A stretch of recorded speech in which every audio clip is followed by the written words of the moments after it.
What's going on, y'all? KMBest here. Let's take a look at the best decks to climb in Marvel Snap.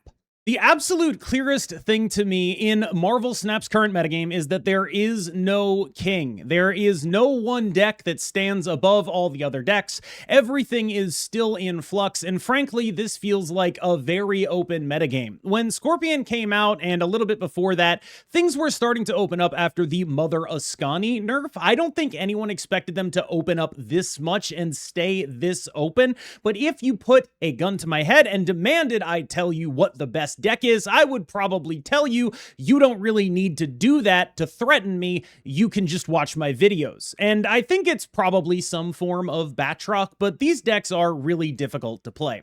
What I like about the Batroc list is that it is modal. It can move its cards around. Movable Isca is particularly powerful with the Hellion. What I also like is that it gets some tech slots. I have Luke Cage and of course Mercury in there, but those are very much things you can mess around with. What I don't like about the list is that sometimes it can seriously clunk, a little bit like when you're trying to start your car after a very long time and you're not sure it's going to actually work, because this deck keys very heavily off of a couple of things that help it roll downhill specifically. And if it isn't getting those things, it isn't very happy about its current positioning.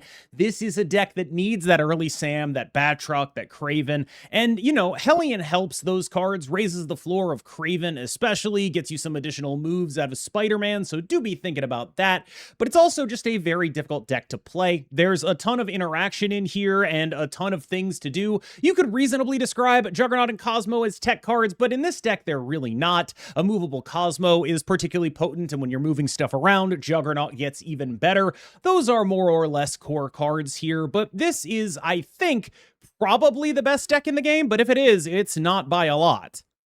Another old school contender is Supergiant, just a really solid list right now, but frankly, people are doing things that are so weird that I don't actually have a ton of fun or enjoyability playing Supergiant, because there's a lot of things that are just very off the wall happening right now. Supergiant is a deck that's at its best when you know what your opponent is doing, when you have a very clear read on the metagame. This is not one of those situations. The power level of this deck is still high, but there's plenty of stuff that can really mess you up.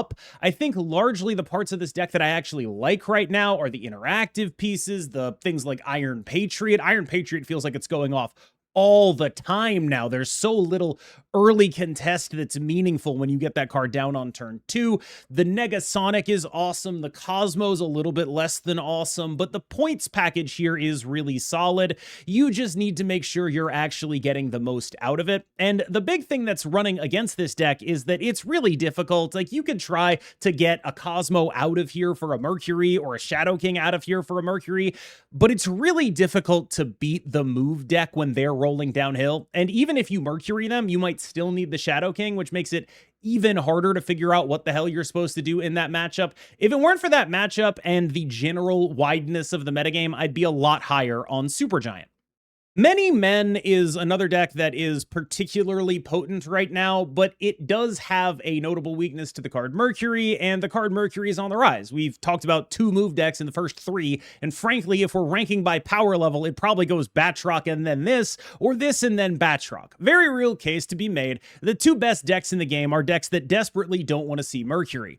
But the problem for this deck is that the other one of them gets to run Mercury, and we don't. These decks are very similarly constructed. They are both built around an endgame of Isca, Juggernaut, Cosmo, but this deck is the combo version, and the Batroc deck is the mid-range version. That deck will not get as many points as this deck, but it has far more flexibility in terms of how it gets those points. This deck does better verticality, goes taller more easily, and is a lot more predictable. Whether or not you choose to play the Batroc version or this version, I do think that these decks at this point are slowly converging on a general endgame core of Juggernaut, Cosmo, and Isca, and that is becoming more and more apparent. That said, this is still a combo version of the list that will be able to go taller, but it doesn't have the ability to run Mercury. Here's where we just have to get weird with it. Like, let's face it, Scorpion is a thing that people are going to play. What we don't know is what Scorpion deck they're going to be playing. There are so many different ways to try to build Scorpion, so let's talk about that, because other than the openness of the metagame, the thing hanging over it all is Scorpion. Now, Scorpion Brand New Day is a powerful card that I think is largely sort of ending up closer to Living Tribunal than it is an absolute meta terror. But it's still definitely a threatening card, and since it just came out, people are playing a ton of it. There are a couple of general rules or ways to play the Scorpion card and the Scorpion deck. This is the lowest to the ground, least combo-y version of the Scorpion deck. It is going to be playing the most interaction possible and generally just trying to cheat energy, play good cards, and use Scorpion as a sort of Aurora or Spectrum, effectively. This is a card that gets played on 6 fairly, and what it does is it buffs all your lanes, because all your lanes have stuff that is afflicting the opponent in them, or has afflicted the opponent in them. And that's kind of how this one tries to play out. It's not a guarantee, but it's very similar. You'll also see Doom 2099 decks doing something fairly similar as well, because Doom 2099 doesn't really have an amazing go tall card. Galactus First Steps is fine, but I definitely wouldn't call him amazing. So you see a similar concept in the Doom 2099 decks, where it's a focus on the 4s, Caliban, and then, of course, you slam the Scorpion as a go-wide play on the final turn of the game. It's a very valid thing to do that absolutely does work. That is Type A of the Scorpion decks.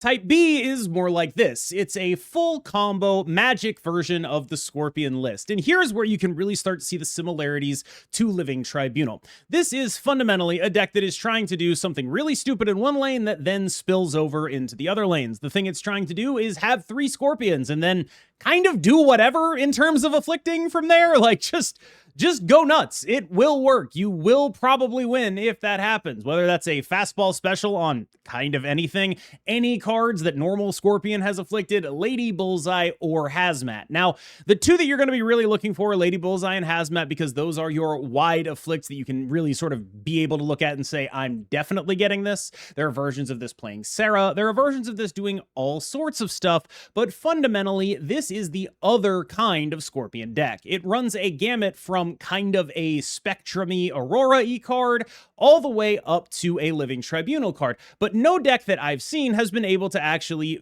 seriously combine these in a profitable way.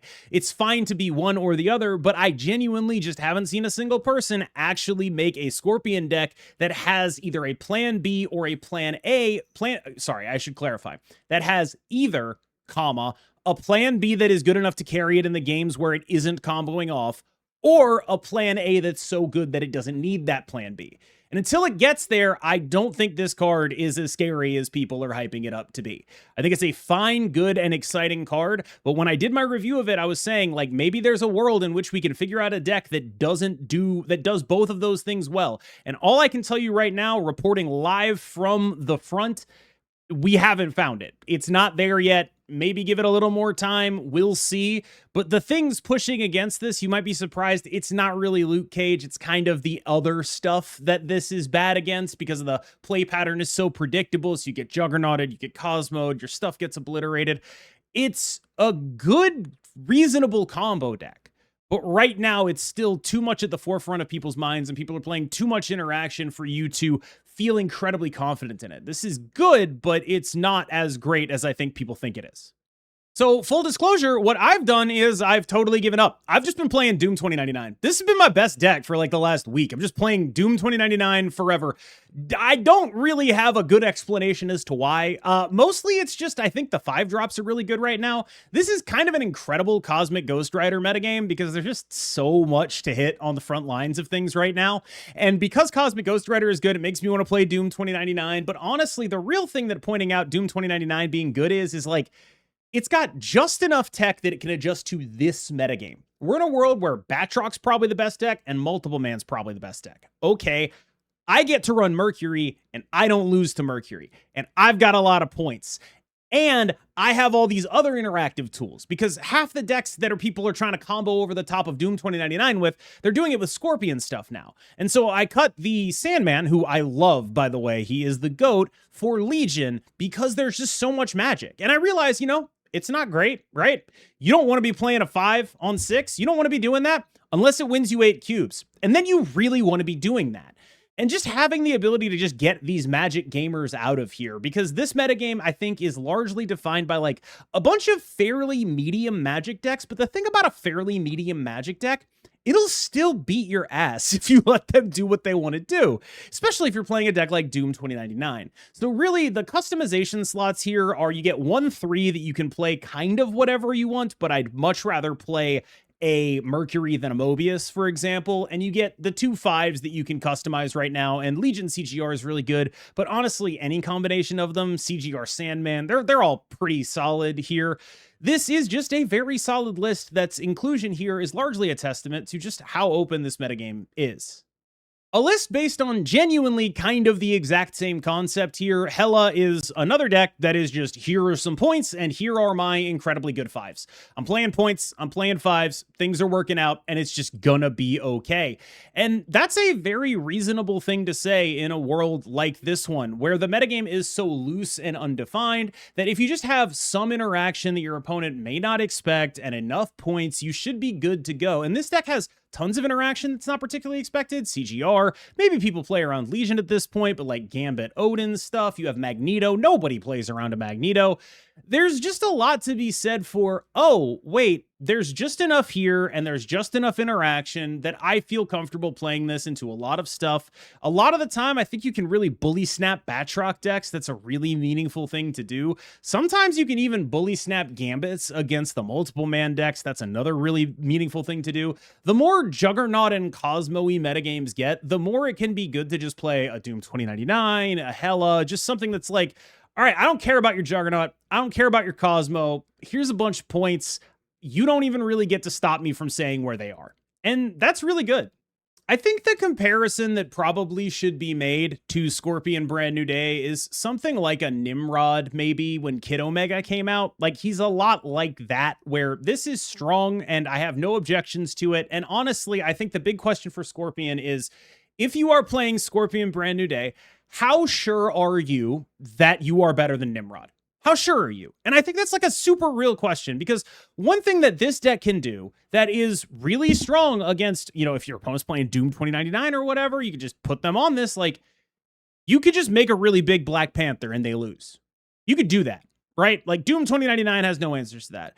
Batroc needs to Cosmo that or they will win. They will win the game. Like, there's just something to be said for having this, like, my plan A is really big. And that is legit. And like, when I look at a deck like this and I look at the Scorpion decks, I really don't see that much of a difference. There's really not all that much going on that I'm like, oh, wow, that's actually crazy good for the Scorpion deck.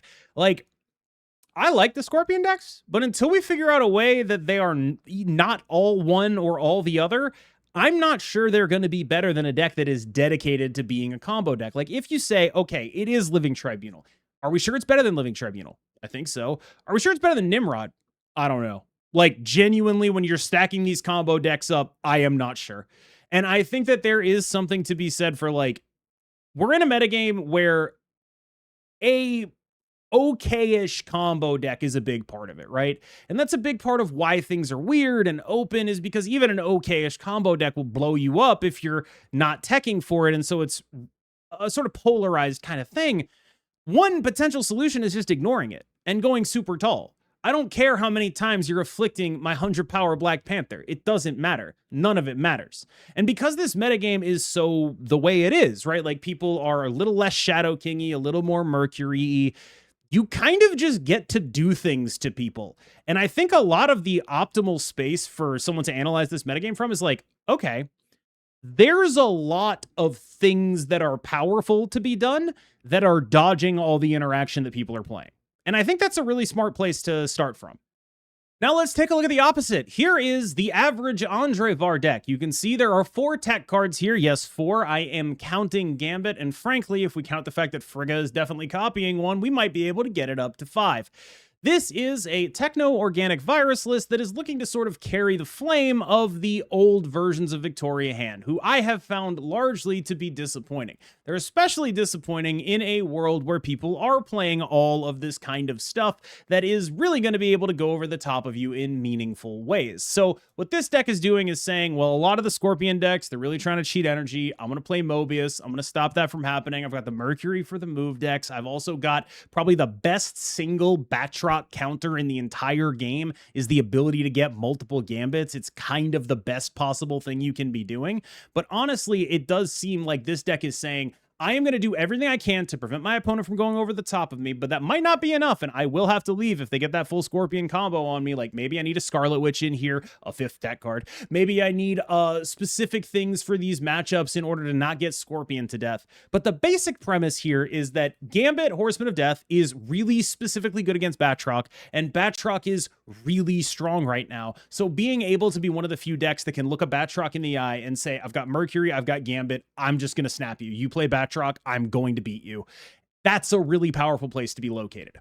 Another TOV deck really emphasizing just how open this metagame is that I think this deck is just kind of like actively good because everyone is doing all this stuff, right? And just having a bunch of stats and then the one tech card for the Scorpion deck, and then you just have a bunch of stats for everything else. And it's like, you know, okay, maybe Batroc is scaling super hard, but I have a Shadow King. I have Shadow King for the Batroc decks. I have a Scarlet Witch for the Scorpion decks, and I have a bunch of points. Stop me. Stop me from winning. Stop me from beating you with all of my incredibly cheap guys. Nobody's playing Mobius. Just isn't happening. Please ignore the fact that I just showed a Mobius deck. That's like the only person who's doing it. Please relax. Like, it's just good. we're just in a metagame where it's like, I'll play a couple relevant tech cards and as many stats as I can possibly count. And that's just a real powerful, straightforwardly good thing to be doing. This is a deck that just does points extremely efficiently, outputs points extremely efficiently, and has enough outs to the decks that are being commonly played that could just be very happy with what it's trying to do. A big question would be whether you'd rather be a Mercury deck or a Shadow King deck. I am a bit of a Shadow Kinger, but I can totally understand why you wouldn't want to, because Shadow King can also interfere with your Shadowlands Daredevil, who, by the way, I'm not sure this needs to be a Shadowlands Daredevil deck either, but I do like him as a method of making sure that we can get to a very cheap Scar. If you want to play V-Hand, I think it's an okay thing to do, but the big competitive advantage you get is largely just you have Gambit into Batroc decks, and it's really not nothing. Like, that is a big advantage to have. But once you get through that, it's just like, I think the card quality in this deck is just kind of a lot lower than it is in some of the other lists, where it's like, okay, yeah, I have to play Hood Misery in the world where I'm supposed to be beating these Batroc decks. I'm playing a Hood Misery against the Cosmo deck. And it's like, I'm not really sure that's working. I'm not sure we have enough points. I'm not sure about any of this stuff. Losing Mother Ascani was really bad. It was really bad for this archetype. I mean, like, the Mother Ascani nerf, I think that I thought it was going to be big, and it's been bigger. This has been a huge deal. Like, the two best decks in the game are gone. They disappeared. People do not play this. They are not playing the Carter combo deck. It just isn't around. This is just this is like, okay, the poem Ozymandias, two vast and trunkless legs of stone. That's what this is. This is two vast and trunkless legs of stone, a statue standing in the desert, an imposing face. Look upon my works, ye mighty, and despair, and the level sands stretch far away. Talked about how weird this metagame is. I think C4 is kind of good, like actually good, because there are two things that make a Cerebro deck relevant in metagames. The first is relatively low power environments. Cerebro does not thrive when there is a combo deck going over the top of it that doesn't have amazing interaction for. That was true with the Captain Carter combo list. It's not your favorite thing to see someone that can stat check you. What Cerebro wants to do is be in sort of mid-range mishmash metagames where its combo just simply is more output, and then it also gets a couple of relevant pieces of tech. That's what's happening here. This deck has the most relevant tech against Scorpion of any deck in the game. Not only do we have Colossus, who cannot be afflicted, we have Luke Cage, who is protecting our front row, we have Invisible Woman, who is hiding things if we want to put them in the back row. There is no deck in the entire game that is more protected against a Scorpion combo than this. And oh, by the way, did I mention it also plays Mercury for the Batroc deck and the multiple man deck, and it can do some really cool copying stuff that resets its power with Shadow King, or alternatively gets a Nico up, gets a Luke Cage up. This is a deck that is strong. Full stop. There are weaknesses here. I will fully admit that. This is not a Cerebro deck that has reliable location control, and that sucks. But this deck is good. Fantomex has accomplished an incredible feat of going from being exactly good enough to see a bunch of play to getting into a metagame where a lot of the things that it was behind in the rankings were nerfed into and then somehow getting worse. In the business, we like to call this pulling a V hand, because that was her move for so long. It's not like Fantomex is bad, it's just that right now people are playing a lot of Luke Cage, which kind of makes Fantomex bad. Scorpion comes out and suddenly people want to actually do something about that, and that something is very often going to be Luke Cage, which it turns out way better against Fantomex than it is against Scorpion. And it's not even bad against Scorpion, but it's game over against Fantomex. Fantomex just gets jobbed out if it can't meaningfully interact. But the other thing keeping Fantomex viable in the previous metagame was it was one of the few decks that was actually equipped to deal with the maximal output of something like a Captain Carter combo. And now that isn't something decks are being asked to do. So this capability barely even matters to it. This is not a big part of why it's good, and it used to be a huge part of why it's good. By Captain Carter combo going away, this deck actually got worse, not just in terms of people playing Luke Cage, but in terms of you kind of were happy to see that matchup more than anything else. And now we're in a world where you just might get stat checked by whatever. All right, y'all, sorry this video is late. It's entirely my fault. Here's what happened. I sat down 3 hours ago to play 30 minutes of Marvel Snap, and that's what happened. Straight up, that's what happened. I'm sorry. I will see you in the next one. I've been KMBest. You've been phenomenal. And thanks so much for bearing with me.